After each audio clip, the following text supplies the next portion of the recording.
Friends, Indians, countrymen, on April 22, 2025, our nation woke up to news of unimaginable horror.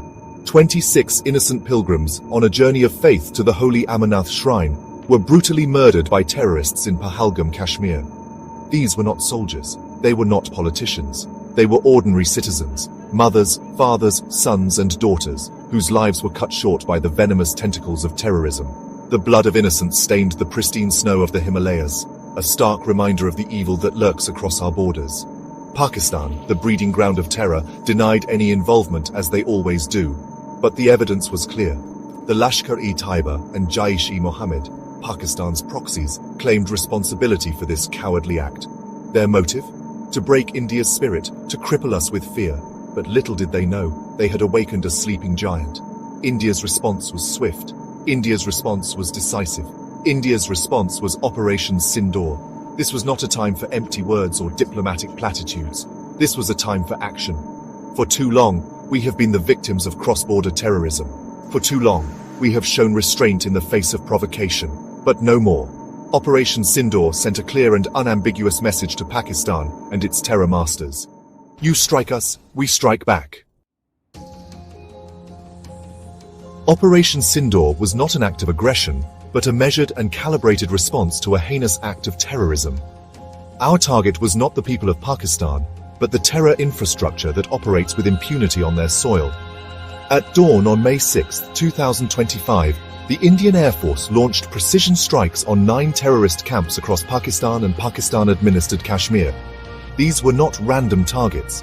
They were carefully selected based on credible intelligence inputs. These were the training grounds, the launch pads, the nerve centers of terror outfits like Lashkar-e-Taiba and Jaish-e-Mohammed. Our brave pilots, flying state-of-the-art Rafale jets, struck with pinpoint accuracy. They used Scalp and AASM Hammer missiles, ensuring minimal collateral damage. The entire operation lasted a mere 23 minutes, a testament to the skill and professionalism of our armed forces. Not a single Indian aircraft entered Pakistani airspace, a clear demonstration of our commitment to avoiding escalation. As expected, Pakistan cried foul. They claimed civilian casualties, even going so far as to say mosques were targeted. These were blatant lies, desperate attempts to garner international sympathy and deflect attention from their own complicity in harboring terrorists. The world saw through these lies. While there were the usual calls for restraint from the international community, there was a palpable sense of understanding for India's position. The United States, while urging both sides to de-escalate, acknowledged India's right to self-defense.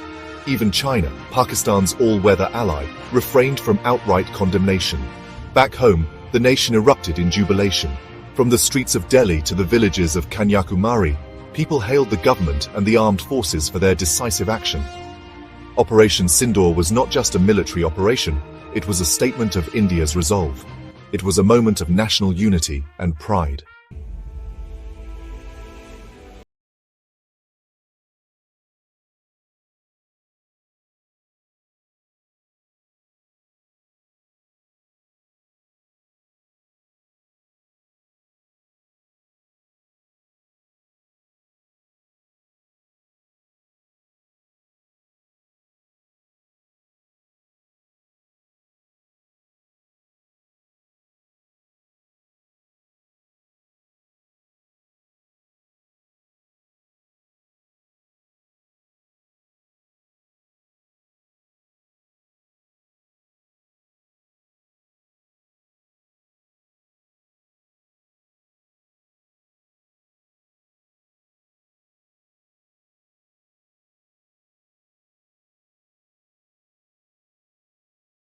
We will not be cowed down by terrorism. We will fight back, and we will win.